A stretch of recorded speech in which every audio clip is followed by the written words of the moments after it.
Vamos ahora a hacer un ejemplo en donde aparece el cálculo de ángulos, pero cuando hay variables. Es un ejemplo muy parecido al que vimos en el video pasado. Y ahora podemos comenzar con aquel que tenga menos variables. Buscamos un triángulo.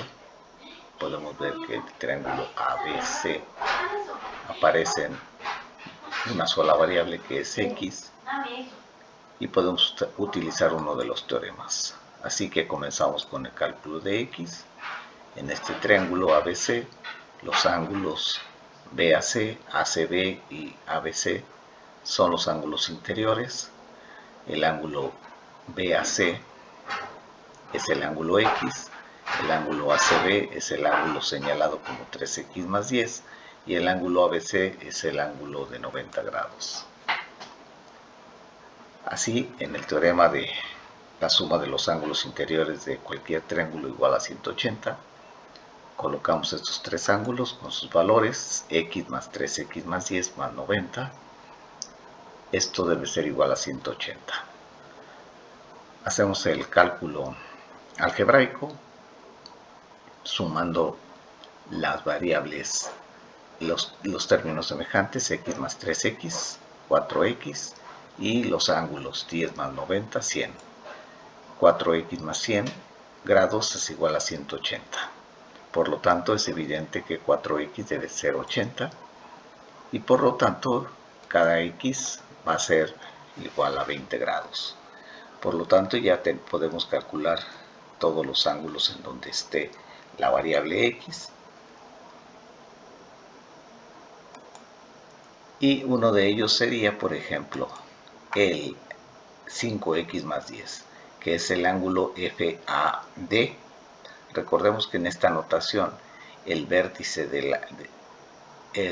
la letra que aparece en medio de las letras del ángulo es el vértice de dicho ángulo. FAD es este ángulo 5X más 10.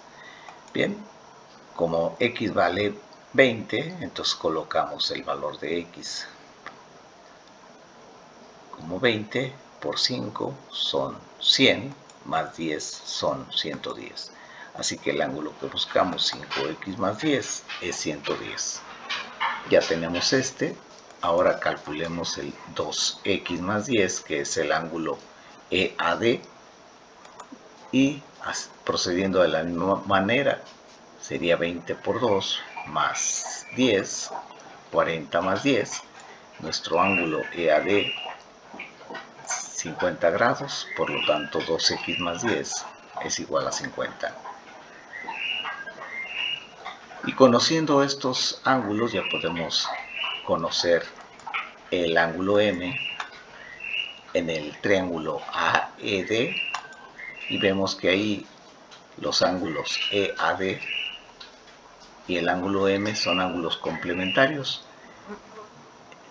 La notación en una figura geométricamente de un cuadradito en un vértice nos indica que ese ángulo es de 90 grados, que las líneas son perpendiculares.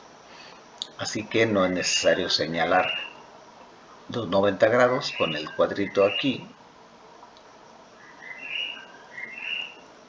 Tendremos en cuenta que ese ángulo será de 90.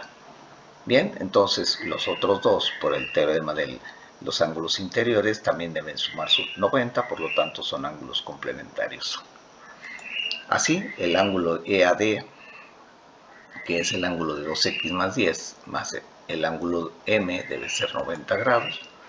Y como EAD es 50, entonces M debe ser 40 para que la suma sea 90. Tenemos entonces el ángulo M.